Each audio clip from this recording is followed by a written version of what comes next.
Debate Bola 4 Linhas começa agora a falar dos dois times cariocas que atuaram no domingo. O Vasco, às 4 da tarde, foi ao Pituaçu e trouxe de lá da Bahia a liderança do Campeonato Brasileiro nesta 31ª rodada. O Flamengo jogou no Engenhão, Flamengo totalmente desfalcado, e empatou com o Santos em 1-1.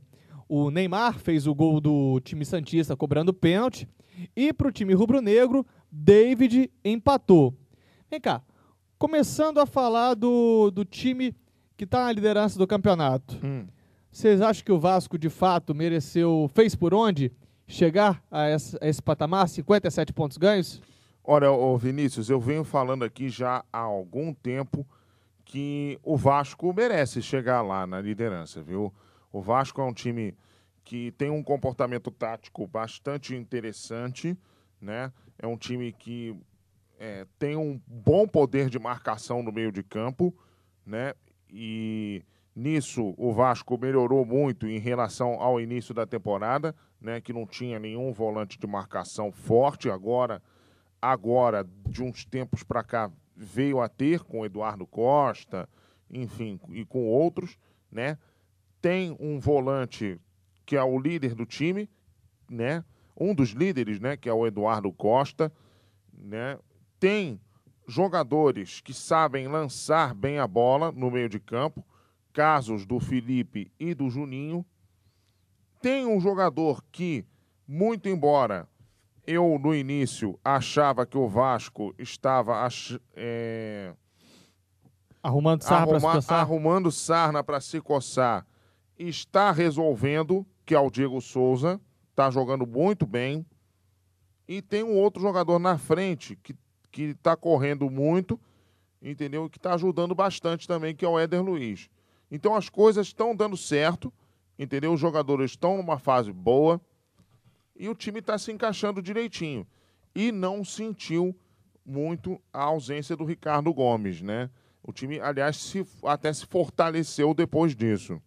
Miriam Barbosa, a nossa porção mulher de volta nesse bloco, especialmente para esse bloco Vasco e Flamengo.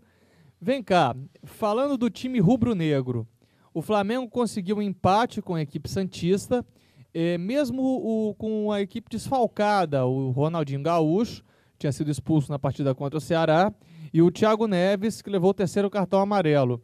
Você acha como é que o Flamengo conseguiu sobreviver a esses desfalques e arrancar pelo menos o empate, por mais que tenha sido em casa? Olá, amigos de mesa, né? Que eu não estava no bloco anterior. Aliás, falar em desfalques, agora nós temos um desfalque, né? Que é um do nosso confrade Fernando Quaresma. Exatamente. Mas um grande reforço da nossa porção mulher, né? Substituição. Miriam Barbosa. Olha só, eu acho assim, eu vejo o Flamengo como uma potência, porque eles vendem essa ideia e porque os torcedores acreditam nisso. Agora, o que está faltando no time é confiança. Por que só tem se Ronaldinho está jogando? Então, assim, eu acho que o Flamengo sempre sobreviveu e sempre foi potência antes de Ronaldinho. Por que agora se intimidou? Foi o que eu falei aqui antes de começar a gravação. O Santos perdeu uma grande oportunidade de golear o Flamengo. Nossa, você tão ríspida assim com relação ao time rubro-negro? Porque eles abriram as pernas ontem. Você não acha que o esquema também, o fato, além dos dois, você tinha o Dario Botinelli, que tinha entrado bem nas últimas partidas, aí ele acabou saindo lesionado no jogo, na derrota para o Universidade de Chile. Você não acha que isso também comprometeu um pouco a equipe rubro-negra? Porque não tinha opção. Quer dizer, a opção que tinha, o Luxemburgo não quis colocar, que era o Adrian. Pois é, o Luxemburgo é uma crítica à parte que depois eu vou fazer. O Luxemburgo está aqui fazendo a ponta. Fala aí, Luxemburgo. Luxemburgo? Olha, você tem que parar de falar comigo assim desse jeito, menina. Você tem que concordar com as coisas que eu faço. Muito bom. Você tem que fazer porque eu não sou moleque. Eu sou treinador de ponta, pô. Guilherme. O Luxemburgo, você é treinador de ponta, mas você erra muito. Você erra muito. Você tem que tirar o Williams desse time e colocar o Tomás, entendeu? Logo, entendeu? E tem que colocar o Adrian pelo menos no banco. Pelo amor de Deus, Luxemburgo. Pelo amor de Deus. O Tomás entrou e jogou demais contra o Santos. Por que segurar o garoto pro final? O Guilherme Decotelli, que foi o nosso sósia de Luxemburgo aí por alguns instantes, você acha que o Luxemburgo também parece que está escondendo o jogo? Ele está querendo se cansar o adversário para depois, na reta final, conseguir alguma coisa pro time flamenguista? Porque é o que parece, porque a equipe parece que só faz gol no final. Torcedor flamenguista tem que ver jogo a partir dos 35. Eu continuo com a minha opinião de que o Flamengo é o time mais difícil a ser batido no Brasil. Naturalmente. Porque só tem 7 derrotas ao longo do ano, né? Exatamente. E foi o que eu falei. Quando o jogo parecia que caminharia para uma vitória do Santos, o Flamengo encontrou um gol. E posso te dizer por quê?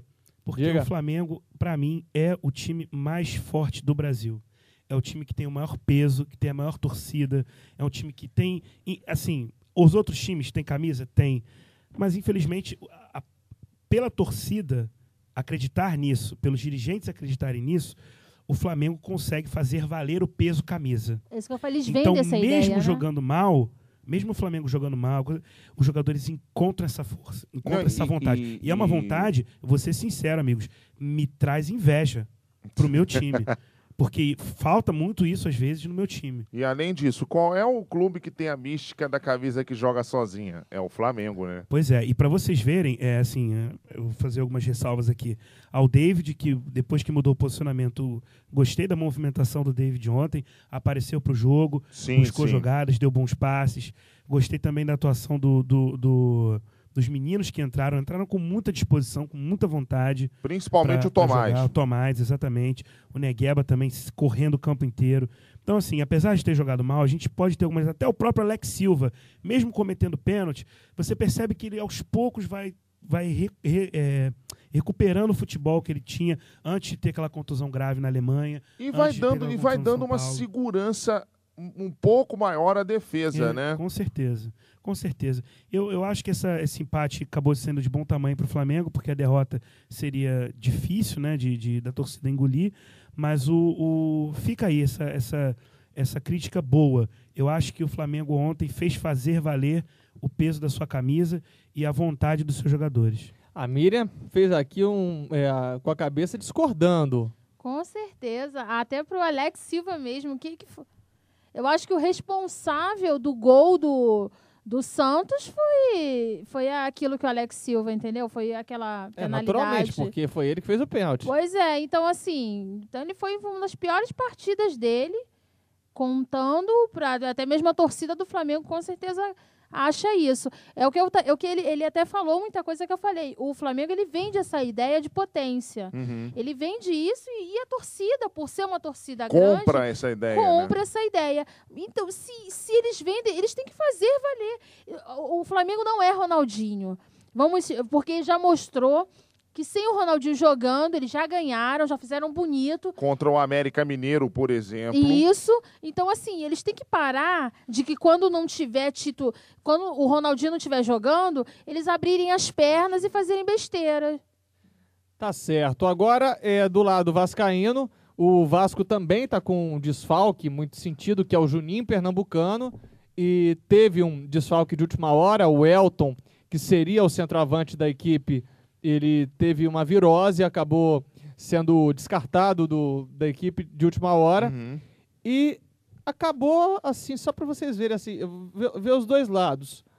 Primeiro, a equipe conseguiu sobreviver a essa fama que estava tendo o Elton. O Elton é o salvador da pátria. Joga no Elton que uma hora ele consegue. É o Chapolin Colorelton, né? É o Chapolin Colorelton, como diziam alguns torcedores vascaínos. Mas... E aí conseguiu colocar o Diego Souza, arriscar um Diego Souza na área, mais próximo da área, praticamente como último atacante, como centroavante. Agora, teve uma outra questão que foi o Eduardo Costa, que você você elogiou tanto aí no início, né, Diniz? O Vasco perdeu o Eduardo Costa também por uma lesão, ele saiu cedo, saiu 17 minutos de Sim, jogo. sim. Entrou o Newton e o Vasco acabou conseguindo repor. Por quê? Porque são jogadores de características parecidas, né? Aliás, até fisicamente, né? Parece... principalmente fisicamente, né? Mas é assim, porque o Newton, né, e o Eduardo Costa são dois jogadores de marcação muito forte no meio de campo, né? São até meio violentos às vezes, os dois, né? E não perde tanto assim em questão de liderança, porque tem outros jogadores lá que são líderes, né? O Dedé, até o Fernando Praz, por exemplo, tem um certo O Fernando aspecto... Praz foi ganhando com o tempo, né? Tem isso. Tem um certo aspecto de liderança, né?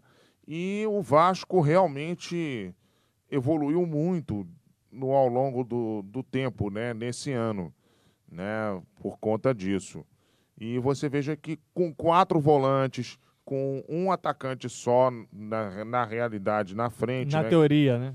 Não, na teoria e na prática também, né? Só o Éder, você acha? Só o Éder, entendeu? Em alguns lances até o Diego Souza colaborou também, mas na prática foi só o Éder Luiz lá na frente. Mas o Diego Souza também chegava muito, né? E com tudo isso o Vasco acabou fazendo uma grande partida, entendeu? E acabou travando o Bahia, né? Essa tática foi boa num certo sentido. Por quê? Porque os dois laterais do Bahia não jogaram, praticamente, né? É verdade. Taticamente falando, mais uma vez, assim como aconteceu no jogo contra o Atlético Paranaense, o Felipe foi escalado pelo Cristóvão Borges, jogando como um lateral. Mas, na verdade, não foi um lateral, porque um desses volantes, o Gilmar, foi deslocado... para fazer a cobertura para a lateral do Felipe. esquerda, para fazer a cobertura do Felipe.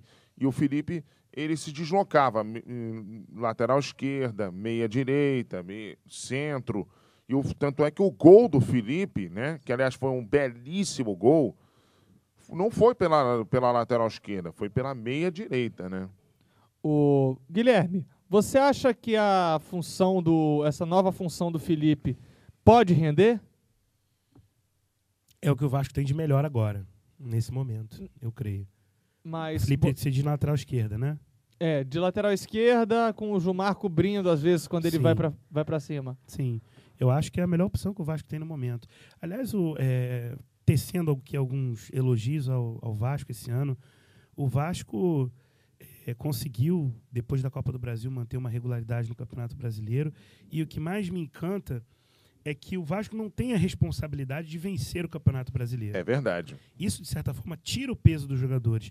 E, ao mesmo tempo, o Vasco tem uma motivação especial, que é o fato do Ricardo Gomes estar doente, enfim. Que poderia ser negativo para a equipe. Que poderia ser um fator desmotivante, mas não, o Vasco, pelo contrário, soube tirar forças disso para lutar pelo título. Exatamente. Então, como o Diniz aqui colocou, as coisas acabam dando certo.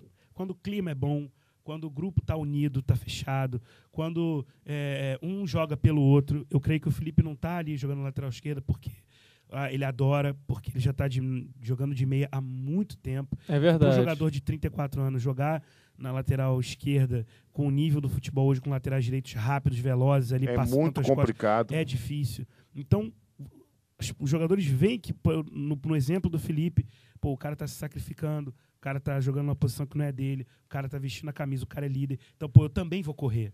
Quando você vê que os outros estão correndo, você também quer correr para ajudar. Então, eu acho que o Vasco tá com cara de campeão. Na minha opinião, eu acho que o Vasco sai um pouco na frente de Corinthians, de Flamengo, de Botafogo, de Fluminense. Tá com cara de campeão. E para vocês, essa tática do Vanderlei Luxemburgo, né, essa tática que acabou sendo o que tinha, mas... colocou o Maldonado... O que tinha de acordo com a cabeça dele. Maldonado, o Williams, Renato Abreu, aí como meia, praticamente um meia, já quase indo para o ataque, que era o Negueba, para ajudar o David e o Jael. Bom, essa tática seria interessante se ele colocasse o Tomás, né? Junto com o Negueba. Então você sacaria o Williams? O Williams, lógico. Não tem nem o que pensar.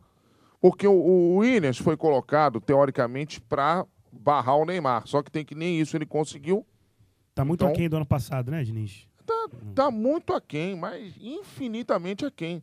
Porque no ano passado ele ainda roubava a bola e dava passe errado para o adversário. Agora nem isso ele faz mais. Vou lançar uma polêmica aqui para a mesa. Vocês acham que este é o verdadeiro Williams ou do ano passado? Não sei, depende de muitas coisas, né? Não sei. Tomara que esse não seja, né? Tomara. Seja só uma fase. Tomara. Mas, voltando ao assunto que o Guilherme falou aqui antes, Pois né? não? O Guilherme estava falando que o Flamengo achou o gol. Eu não achei que o Flamengo achou o gol, não. O Flamengo, depois do gol do Santos, o Flamengo melhorou. E principalmente depois da entrada do garoto Tomás, entendeu? O Flamengo passou a partir para cima, mesmo que na base do desespero, mas passou a partir para cima e realmente merecia merecia o gol de empate, entendeu? E depois até botou um pezinho um pouquinho no freio, entendeu? Achou que o empate estava bom e acabou empatando o jogo, né? E na verdade o empate não deixa de ser ruim, não deixa de ser bom, não, na medida em que não contava com os seus dois principais jogadores, né? Agora, e o que vocês acharam da barração do Ayrton? Olha, a barração do Ayrton... Bom, barrar o Ayrton para colocar o Williams é complicado, né? O problema é que o Flamengo ou tem volantes violentos ou tem volantes que erram passe demais, né? O único que não é nem violento nem erra passe demais é o Maldonado. Exatamente. Entendeu? E o Maldonado... Poxa, o Maldonado já tem o quê? 33 anos, né? Sim, e ainda tá sentindo o ritmo de jogo, velho e bom ritmo de jogo, que pois já tá desde que ele se machucou da última vez. O resto, Muralha tá errando passe demais. Muralha entrou nervoso, né? Desde que ele começou a vestir a camisa do Flamengo, foram raras as boas partidas dele. Pois é, Muralha. Aí vem o Williams, ele erra passe demais e é violento de vez em quando. Ayrton é violento, mas não erra muitos passes, né? Então, é meio complicado isso, né? E você concorda, Guilherme? Concordo. Eu acho que, na verdade, a barração do Ayrton foi mais uma irritação do Luxemburgo depois da entrada que ele deu no último jogo, que contra o Laú. Na Universidade do Chile, que comprometeu, enfim, o jogo pro Flamengo. Foi no primeiro tempo ainda, não foi? Foi, mas já estava 1-0 e a Universidade do Chile já estava tomando conta do jogo já. Pois é, e aquilo ali acho que irritou muito, porque o Luxemburgo sabia que o Flamengo ia ter que jogar com -1 até o final do jogo, isso de certa forma ia desgastar alguns jogadores, enfim. Agora eu concordo, acho que na verdade o Williams ele tá também muito aquém do ano passado.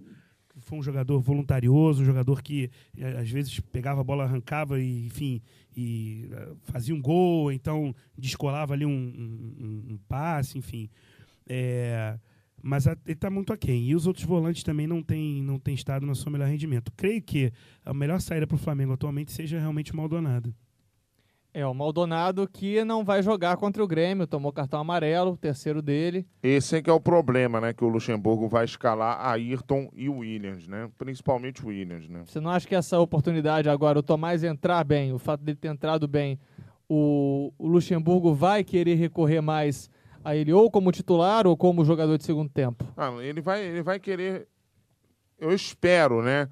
Que o professor Lucha... E recorra mais ao Tomás, pelo menos como banco, né? Pelo amor de Deus. Porque no jogo contra o América, o Tomás já tinha entrado bem e tinha ajudado muito na vitória do Flamengo. Depois ele praticamente descartou o Tomás. Agora voltou a usá-lo. O garoto voltou a entrar bem. Espero que ele seja iluminado, né, e volte a usar o Tomás. E espero também que ele use o Adrian, né? Pelo menos no banco, né? Houve alguns torcedores flamenguistas que se manifestaram via Twitter quando o Adrian ele não foi relacionado para a reserva nessa partida. Eles falaram, mas tudo bem, pelo menos a gente tem o Gonçalo Fierro.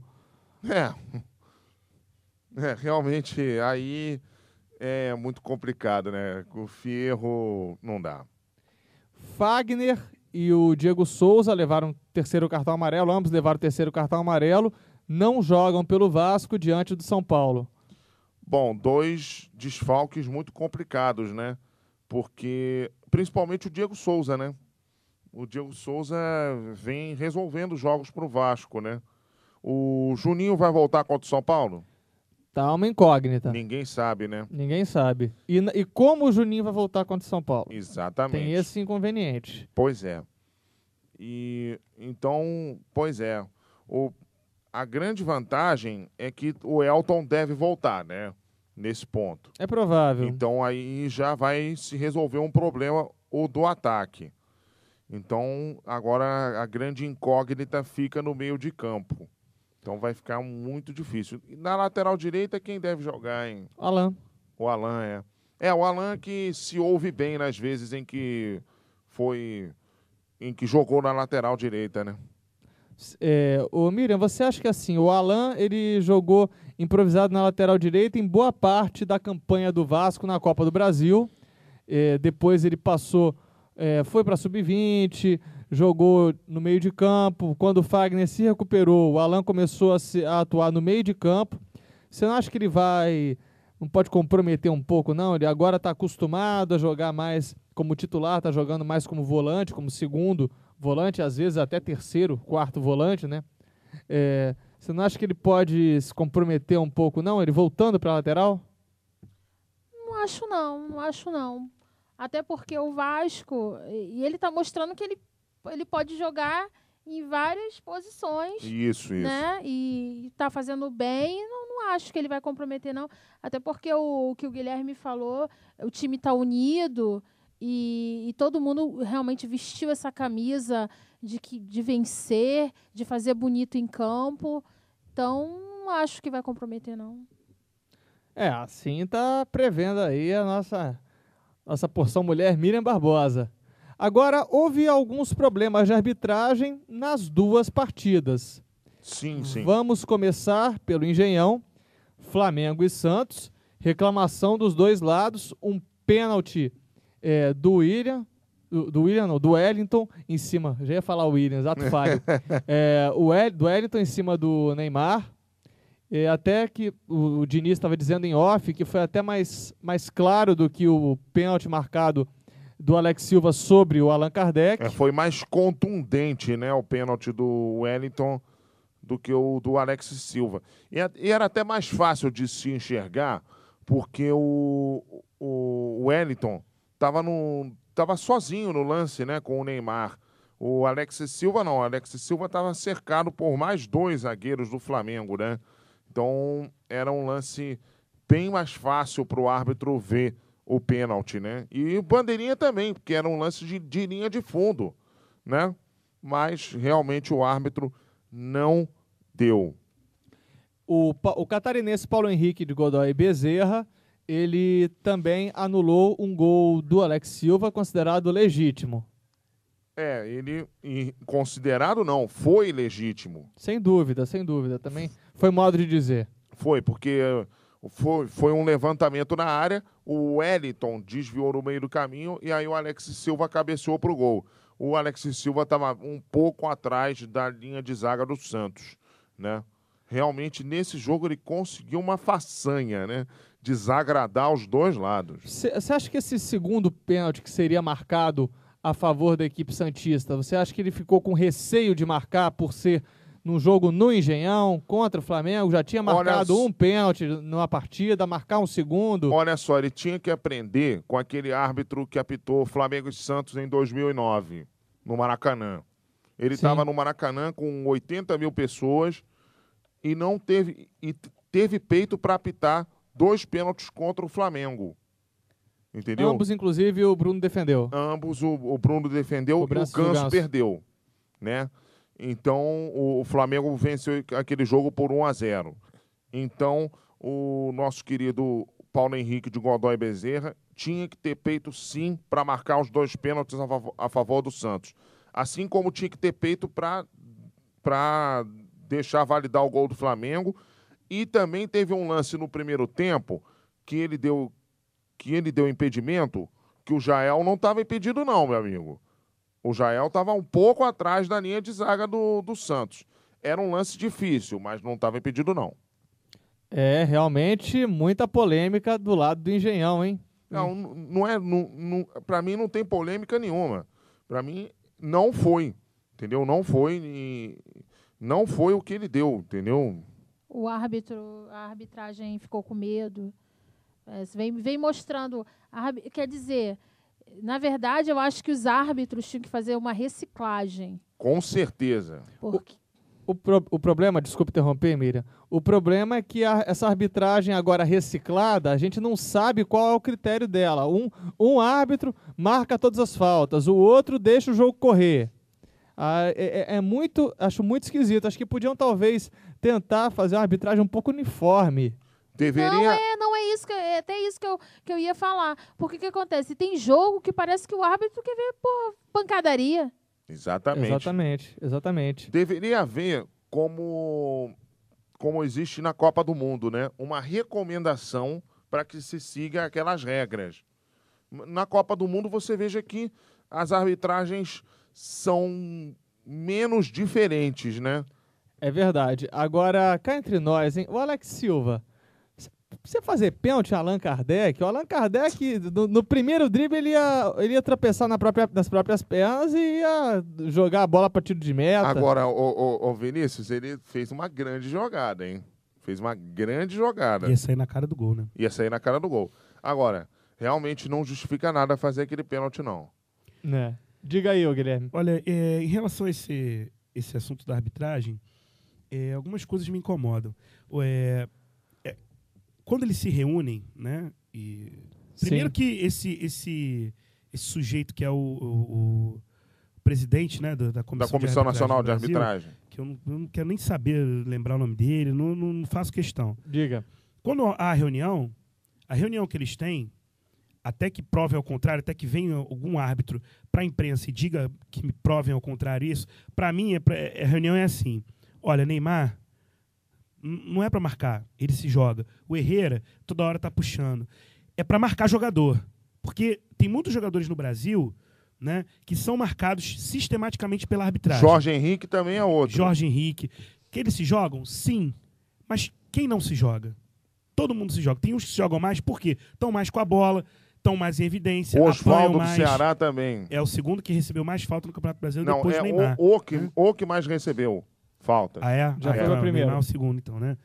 Esse lance do Neymar, isso foi um pênalti absurdo. Foi. Esse pênalti do Wellington é um pênalti escandaloso. Aliás, uma infantilidade do Wellington. Exatamente. Aliás, infantilidade, o Wellington, pra mim não é novidade nenhuma, né? E esse gol que foi anulado do Alex Silva, isso é pra você pegar o Bandeira, é igual aquele jogo do Corinthians com o Botafogo lá no Pacaembu, que ninguém entendeu até hoje qual foi o critério que o Bandeira adotou para anular aquele gol. Sim. Mas é o jogo para vocês pegar esse Bandeira e falar só, se vai ficar uns 3 rodadas sem bandeirar, e no próximo você entra ali e vê. Agora, enquanto você não está aqui, você vai ter que vir a reunião, punição. O que acontece hoje dentro ali da comissão de arbitragem é impunidade. Tá? Porque o presidente que está lá dentro, ele está lá dentro para defender a arbitragem. Tanto que sempre quando tem um jogo que a arbitragem é um absurdo, ele vem à imprensa e diz, não, os árbitros são muito bons, está tudo muito bem. Tapa o sol com a peneira. E manda carta, não sei o quê, exatamente, né? Eu acho que é feito até assim, uma cartilha. Uma cartilha de cada jogo. Tipo, aquele jogo você deixa soltar a porradaria. Aquele outro você mete cartão. Tipo assim, é tudo que está se vendo, né? Reunião de arbitragem, para mim, tinha que separar. Olha, tá vendo esse lance aqui? Tá errado. Vocês têm que adotar o mesmo critério. O critério é A, B, C. Não interessa. Não interessa se é time A, se é time B, se é time C. O critério tem que ser o mesmo para todos. Para qualquer um que se jogar, cartão amarelo. Para qualquer um que cometeu uma falta mais agressiva, cartão vermelho. A questão de ser critério. Critério, como você falou, Vinícius, tem que ser igual para todos. Com certeza. E rever a partida. O jogo para saber onde se errou. Isso, e também rever a jogada. Tem, nesse futebol de salão, na verdade... Sim. Eles têm um negócio que você revê na hora, entendeu? Para não Exato. cometer essas coisas. Tipo assim, não estava impedido. No futebol americano também. Também. Então, assim, não estava impedido. Se eles tivessem, de repente, usando essas ferramentas, de repente ia ver que ele não estava, entendeu? Não estava impedido. Até para quem pouco conhece de futebol, viu que não estava. A arbitragem do lado de Bahia e Vasco também teve alguns lances muito reclamados, que são um gol mal anulado, salvo engano, o gol do Diego Souza. Um gol do Diego Souza mal anulado. E também alguns lances mais ríspidos. Acho que a própria cotovelada, eu sinceramente acho que a própria cotovelada que o Diego Souza acertou quando teve a dividida com o Paulo Miranda, achei que era passível de cartão vermelho. Sim, com certeza, era passível de cartão vermelho, assim como o pé altíssimo do Paulo Miranda no Diego Souza também depois. Ele praticamente quis montar no Diego Souza. Aliás, outra coisa que eu não entendo na arbitragem, né? Parece que é cartilha enviada para os árbitros. Camisa puxada dentro da área do Paulo Miranda não pode ser pênalti, né? Não, aliás, é raro, assim, a gente vê muitos puxões de camisa dentro da área e que são ignorados pela arbitragem. Não. Tá encoberto, não tá encoberto? Olha, se já sabe que vai ter puxão de camisa, fica de olho. Fica mais posicionado. Vinícius, é só ver que a camisa tá na frente, entendeu? Muito na frente do corpo, entendeu? Aí é que a camisa foi puxada. E o lance, pênalti. E o lance do Fael, no qual ele bateu com o braço no nariz, Eder Luiz? Para mim, aquilo ali, sinceramente, eu não sei. Eu tô em dúvida. Realmente vocês acham que na dúvida era bom deixar o Fael? Na dúvida eu realmente não tenho como opinar. Agora, que era para ter expulsado o Diego Souza, era para ter expulsado o Paulo Miranda, e era para ter marcado o pênalti do Paulo Miranda, acho que no Diego Souza, era para ter acontecido as três coisas. Você falou também em off do Tite, né? Que o Tite também estava batendo a beça. O Tite realmente estava batendo a beça. Aliás, não é novidade nenhuma, né? No Vasco ele fazia bastante isso, né? Exatamente. A defesa do Bahia realmente ela é boa, tal, mas como bate, né?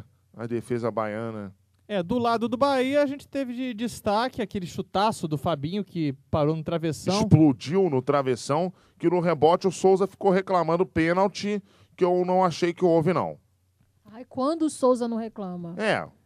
Vocês acharam que realmente... O Bahia estava com uma postura até atípica de time de João Santana, 3 atacantes, né? Reinaldo, Souza e Jones Carioca.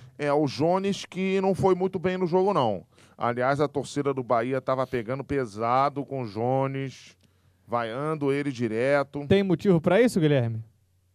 Para vaiar o Jones? Exatamente. Acho que não. Acho que inclusive, acho que ele, depois da saída do Jobson, ele foi um dos jogadores que conseguiu deixar ainda essa qualidade de... Esse ranço da velocidade, exatamente, né? Exatamente. Fazer jogadas mais agudas. Agora, não me espanta nem um pouco o Bahia ter perdido um jogo, porque o Joel decidiu jogar na frente, ele deve ter se perdido. Falei assim, o time tá 3 atacantes, eu não sei o que fazer, e agora? Ele deve ter se perdido. Alguns jogadores não foram tão bem na partida, como até o próprio Fabinho também, apesar da bola no travessão, ele não teve tanto destaque. O Gabriel, lateral direita, também não teve das suas melhores atuações. Na verdade, o Bahia jogou com 4 atacantes. 3 atacantes jogando na função de atacante e o Gabriel, que é atacante, jogando de lateral direito. Coisas de Joel Santana. É verdade. Depois o Joel foi mudando, ele colocou o Lulinha.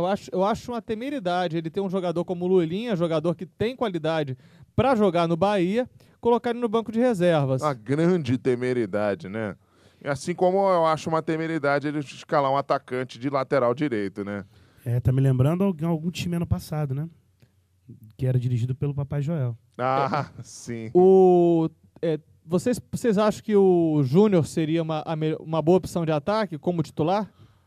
O Júnior, convenhamos... O Diabo Loiro? O Diabo Louro, de diabo não tem nada, né, rapaz? Ele, de diabo para os adversários, ele não tem nada. Ele é muito ruim. Ele é muito fraco. Meu Deus do céu, ele só serve... A única coisa para qual ele serve, às vezes, é botar a bola para a rede. Às vezes, mesmo assim. Mas ele é muito fraco. Ele realmente jogou pelo Vitória, depois foi pro Ceará. No clube no qual ele ganhou esse apelido. Exatamente. Agora, realmente, ele tá na fase muito, muito ruim, assim, na fase não muito agradável, né? Jogou mal no Ceará, no Bahia não tem convencido, foi pra reserva. Ele é muito fraco mesmo. Não, eu acho que não. Acho que o ataque ideal do Bahia é esse aí mesmo. Souza e Reinaldo, né? Com o Jones... Apesar da idade um pouco avançada que eles têm? Apesar da idade um pouco avançada. Eu não gosto muito do Souza, mas reconheço que o Souza é um jogador regular, né? E o Reinaldo é bom. A Miriam meio discordou um pouco quando você falou. Não, regular para mediano mesmo, né? O Souza, e ele tem uma dor de cotovelo por não estar mais jogando no Flamengo. Ele tem uma dor assim, deve sabe, ter, várias, né? Que deve incomodar muito ele. E o Vasco pode não ser o campeão ao final do Campeonato Brasileiro, mas pelo menos conseguiu um feito. Ele carimbou a faixa de campeão carioca do Bahia. É verdade, verdade. Nenhum time carioca tinha conseguido ganhar do Bahia nesse campeonato. 3 vitórias e 4 empates da equipe baiana. Aí agora veio o Vasco e no último jogo acabou derrotando o Bahia por 2-0. Lavou nossa alma. É verdade. Vingou um estado.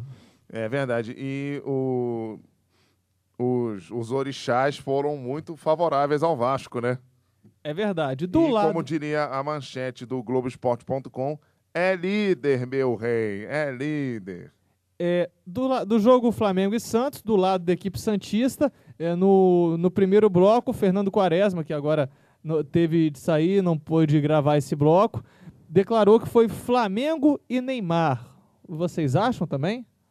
Olha, o Santos teve uma boa atuação, por exemplo, do Arouca pelo lado direito, né?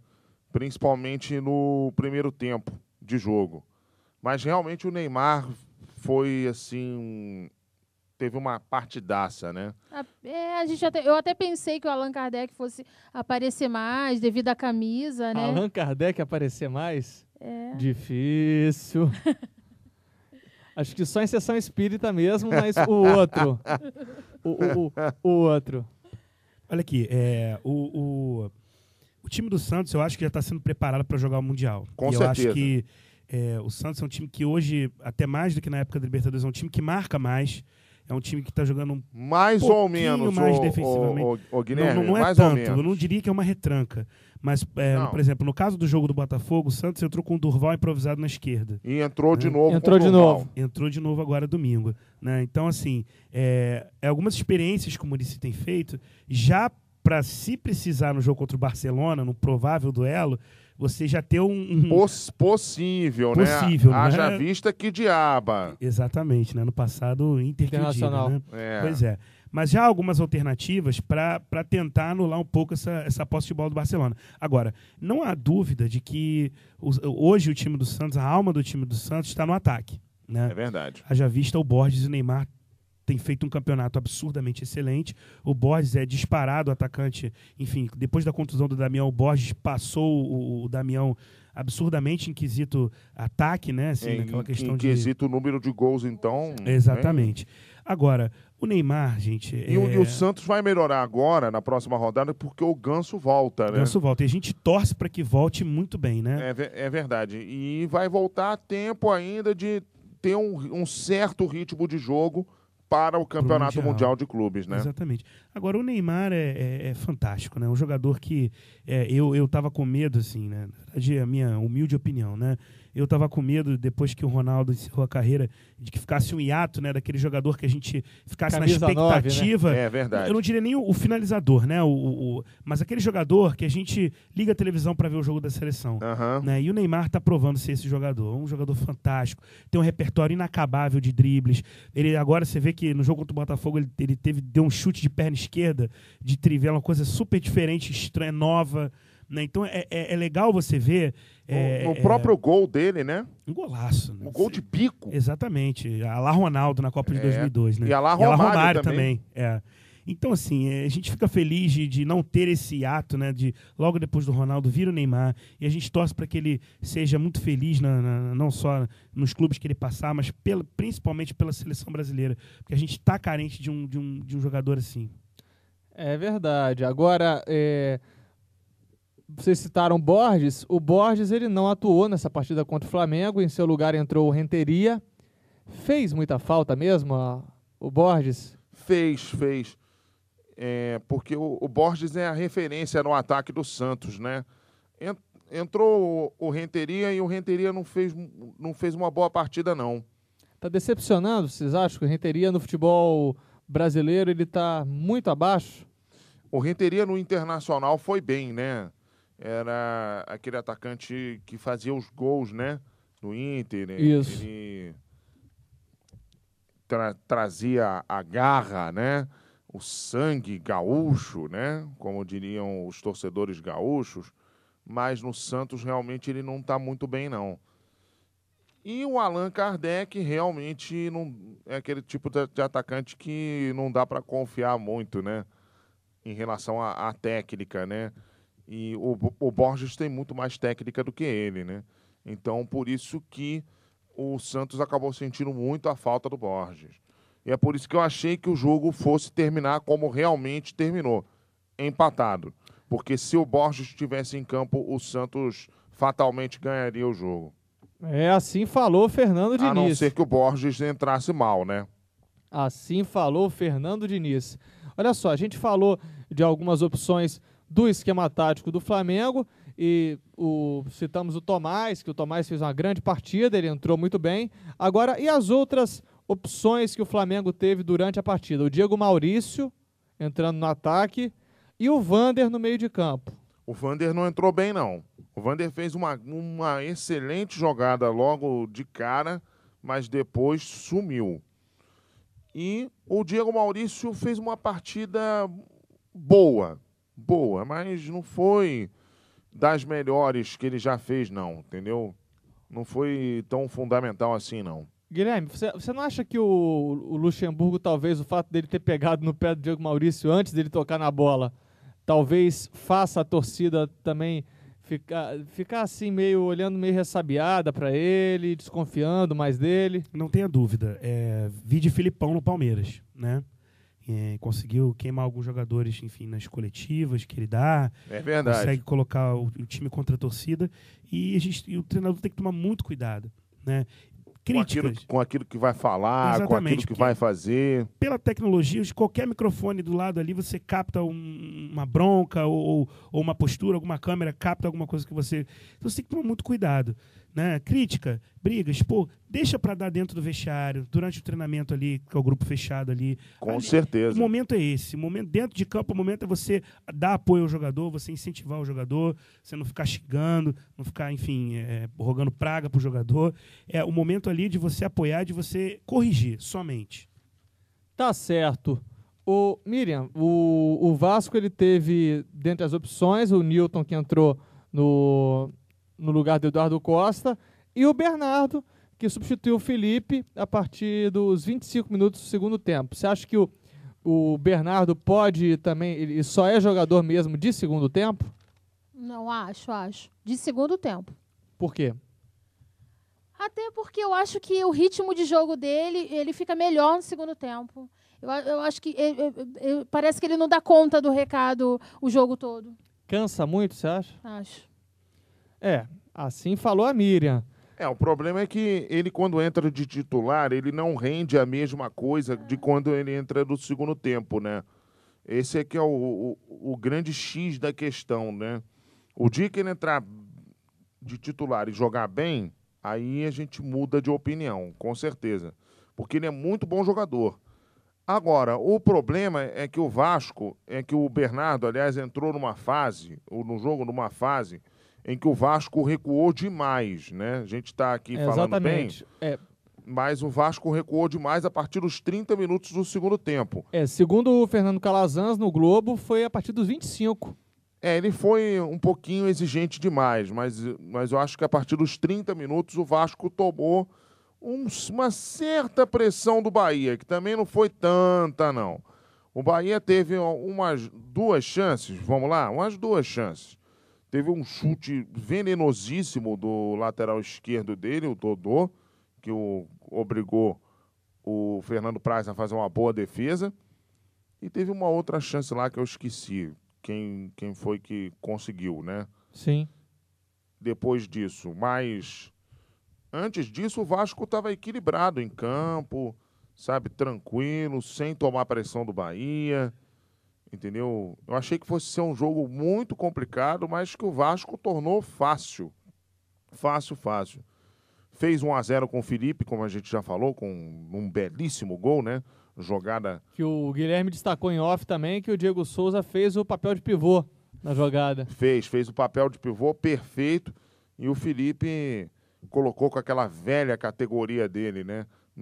No canto direito do goleiro, né? E o Marcelo Lomba não teve nem como defender aquela bola, né? Agora, Marcelo Lomba, ele até fez uma boa partida. Apesar de não conseguir evitar a derrota. Não, ele não tinha como evitar a derrota. Por quê? Porque os 2 gols foram de méritos dos jogadores do Vasco, né? O segundo gol foi num contra-ataque muito rápido, aos 46 do segundo tempo, que, aliás, a gente falou de bico, né? De gol de bico do Neymar e tal. Foi o gol de bico, o segundo do Vasco, né? Diego Souza. Tabela entre ele e o Bernardo, que também fez um certo papel de pivô no segundo gol, né? É verdade. Devolveu para ele, e aí ele só tocou de bico na saída do nosso querido Marcelo Lomba, né? E, aliás, a bola balançou até a microcâmera da Globo, né? É verdade. Mas não quebrou. Que sorte, né? Da Globo. Bom, o Flamengo no meio de semana... Flamengo e Vasco jogam pela Sul-Americana. No meio de semana, o Flamengo vai ao Chile pegar a Universidade de Chile e tá levando uma responsabilidade de conseguir mudar um pouco, mudar esse placar depois de ter tomado 4-0 no Engenhão. O que vocês acham? Não consegue. Não consegue, não. Vai perder. Olha, Ronaldinho Gaúcho e Thiago Neves já foi confirmado, os 2 não vão. Não, e nem teriam que ir, não. O Flamengo tomou de 4-0 aqui no Rio, entendeu? Descartar mesmo a Sul-Americana, Guilherme? Até porque o Flamengo tem chances claras de ser campeão ainda. Faltam 7 rodadas, o Flamengo está, se não me engano, o Vasco foi a 57. Foi 57, o Flamengo está com 52. E o Flamengo com 52, né? Então, acho que ainda tem chance para o Flamengo chegar. O Flamengo deve depositar todas as suas fichas no Campeonato Brasileiro, até porque a Sul-Americana ficou muito complicado. Vencer de 5-0. Ficou impossível, exatamente, né? E até porque o Flamengo não vai também com o time titular. Então, foco total no Campeonato Brasileiro, que o Flamengo tem chance. Sim. E talvez possa ser bom, porque caso consiga, é bem difícil, mas eu sinceramente não acho impossível, pegar algum jogador que esteja começando e colocar lá como titular, né? O Adrian, o Tomás, né? Para dar uma rodagem para eles, né? Resta ver se eles estão inscritos, né, na Sul-Americana, né? Exatamente. Tem esse conveniente. E outra coisa também, mas aí tem os 2 lados. Se for colocar o time reserva, tem que jogar pensando de maneira tranquila, assim. Não vai interferir a nossa opinião, a nossa impressão sobre o jogador. É verdade. Correto. Corretíssimo. O Vasco tem o segundo jogo do confronto com a Aurora pela Sul-Americana, jogo aqui em São Januário. O que vocês acham? O Vasco vai com o time titular? Deveria ir com o time titular. Deveria ir porque até porque dá para reverter. Entendeu? Dá para reverter. Dá para fazer 2-0 aqui. Porque esses times que jogam na altitude, a grande maioria deles, tipo 95%, eles têm como 12º jogador a altitude, entendeu? Eles jogam muito bem só lá na altitude. O caso do time boliviano foi que o Vasco abriu 1-0, tá certo, o gol foi meio ajudado por uma falha do goleiro e também talvez um pouquinho pelo vento. Mas fez 1-0. Mas aí fez 1-0, o Aurora conseguiu a virada no segundo tempo. É verdade, mas aí eu ia citar o time da LDU, né? Sim. A LDU que sofreu pra caramba para ser campeã da Libertadores diante do Fluminense e sofreu muito para ser campeã da Sul-Americana, tomando de 3-0 aqui no Rio. E sendo campeã por causa, como disse o Cuca, do 5º gol. Entendeu? E por causa dos 2.800 metros de altitude lá de Quito. Então, eu acho que o Vasco tem que ir a campo, sim, com o time titular, porque dá para reverter. Mas vocês não acham que talvez colocar um mistão, ficar alternando, sei lá, botar um Bernardo de titular e aí poupar um Diego Souza? Eu creio que até o time mesclado do Vasco tem condições de reverter esse placar. Até esse time, até o expressinho Exatamente, do Vasco. porque o Aurora, me desculpa os bolivianos, mas o Aurora não é esse time todo, não. O Aurora vai estar desfalcado do centroavante dele que foi expulso na partida de ida lá em Cochabamba. Fez até gol, né? Ele fez um dos gols. Pois é. Então, eu acho que dá para o Vasco reverter, sim. Então, o foco total o do Vasco tem que ser no Grêmio, e do Flamengo. Do Flamengo tem que ser no Grêmio. E o do Vasco tem que ser o São Paulo? Não, olha, o do Vasco até pode ser um pouco dividido, né? Por causa da Sul-Americana. Mas não muito, talvez. Não né? muito. O do Vasco, tipo, 70% no Brasileiro e 30% na Sul-Americana, mais ou menos. Assim, né? Muito mais no Brasileiro do que na Sul-Americana. Agora, Miriam, o Roberto Assaf, uns tempos atrás, disse que eliminação do Vasco nessa fase da Sul-Americana, independente da equipe que fosse jogar em São Januário, poderia ser considerado um vexame. Você acha também? Não acho, não. Não acho, até porque eu não... Na verdade, pelo que o Vasco está mostrando, não acredito em eliminação, não. Mas se acontecesse, pelo bom momento que o Vasco está passando, eu não veria isso como um vexame, não. E não pode comprometer, mesmo que o Vasco bote o time titular? Você acha que não pode comprometer assim, o pessoal ficar um pouco desmotivado se vier uma eliminação? Não. Olha, eu acho que, na verdade, eles têm que pensar que eu não acredito, pelo ritmo de jogo deles e pelo que eles vêm mostrando, eu não acredito. Mas se caso acontecer, não acreditaria que... Assim, eu acho que eles teriam que trabalhar bastante, trabalhar bastante o pensamento deles, para que isso não venha desmotivá-lo no brasileiro, que você está falando, né? Isso. Não acho... Eu acredito que eles estão bem focados. Eu acho que não ia interferir, sabe? Eu acho que ia ser, de repente, eles iam encarar mais isso profissionalmente, acho que não ia interferir, não. Tá certo, o giro de Flamengo e Vasco vai ficando por aqui, mas ainda há tempo para o recado final de Miriam Barbosa. Olha, eu tenho 2 recados finais. O primeiro recado final na verdade, né, é um elogio que eu achei até engraçado, mas assim, chamou a atenção as Neymazetes ontem. Cada vez que o Neymar pegava na bola, era uma gritaria. Mas é legal, é legal. Foi legal, até que ele resolveu mesmo bater o pênalti, né? E foi legal. Assim, é interessante isso, porque tinha Neymazete na outra torcida, não era só na do Santos. E ele até depois comentou sobre isso. O Neymar é tão bonito, né? Eu não sei por que isso. Neymar é horroroso, gente. É isso aí, Diniz. Agora, uma crítica. Na verdade, o meu segundo destaque vai uma crítica. Opa. Porque a presidente, né, do Flamengo foi assaltada ontem, né? Isso. num shopping, um shopping de grande proporção, que fica na Zona Oeste do Rio. E assim, gente, até quando isso vai acontecer? Até quando essa falta de segurança, até mesmo dentro dos shoppings? É verdade, realmente um fato lamentável. Já teve um assalto grande ao Norte Shopping, né? Exato. Aqui no Rio, que gerou morte, né? Até quando? Como falou bem a Miriam.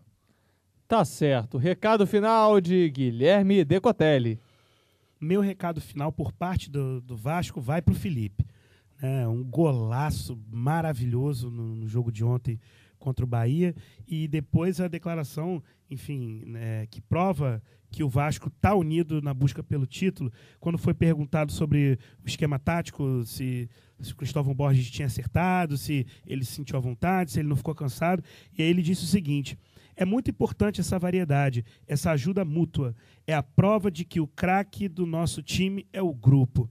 Então não há dúvida de que o Vasco está muito unido, e se uma das referências do time está falando isso, é porque é a mais pura verdade. Parabéns ao Felipe, belo gol, bela postura e bela volta depois de contusão. E o destaque para o Flamengo, infelizmente, vai para a arbitragem, né, que manchou o jogo de ontem, enfim, e que o Flamengo continue trilhando um caminho saudável, sem erros de arbitragem, sem polêmicas com o Luxemburgo, e de repente, se não for campeão, conquistar uma vaga na Libertadores, porque o time do porte do tamanho do Flamengo não deve ficar fora da Libertadores nunca. Tá certo, Guilherme. Recado final de Fernando Diniz. Bom, meu recado final, no caso do Flamengo, vai aí para o Luxemburgo, que o Luxemburgo enxergue finalmente que o Tomás é um grande jogador, parece, né, ser um grande jogador, né, e pelo menos bote ele no banco, né, nos próximos jogos. E no caso do Vasco, vai aí para o Cristóvão Borges, que fez uma tática meio maluca a princípio e deu certo contra o Bahia, né? E acabou sendo uma tática brilhante. Por quê? Porque ele, com 4 volantes, um deles deslocado para a lateral esquerda, acabou anulando os 2 laterais do Bahia. É isso aí, Cristóvão Borges. Calou a nossa boca com relação à tática do Vasco, que nós iríamos falar mal aqui, com certeza. Valeu, Cristóvão. Tá certo, tá aí o elogio do Fernando Diniz ao Cristóvão. No meu recado final, pro time rubro-negro, eu sinceramente acho que pelo menos a equipe tem que tem que tentar ganhar o jogo, independente do resultado ou não. Talvez eu acho até que possa ter até cancha para conseguir um resultado, até mudar esse resultado e quem sabe uma classificação na Sul-Americana. Mas se acha difícil, se quer priorizar a torta e direito o Campeonato Brasileiro, que o time que estiver lá no Chile vá com dignidade. Com certeza. Se for para se despedir, que se despeça com dignidade. No meu recado final para o time vascaíno, olha, achei interessante a declaração do Bernardo, que o Vasco tem de esquecer os rivais e fazer a parte dele. Com certeza. O Vasco só depende dele agora. Negócio, realmente, eu acho que se preocupar com o adversário, se preocupar com o rival, se preocupar principalmente com os rivais diretos, eu acho que isso aí não é coisa, não é postura de time grande. O Debate Bola 4 Linhas tem o apoio da Unicarioca. Ensino superior nas unidades Jacarepaguá, Rio Comprido, Meier, Bento Ribeiro, Centro e o projeto de 3 Rios. Unicarioca, formação de verdade.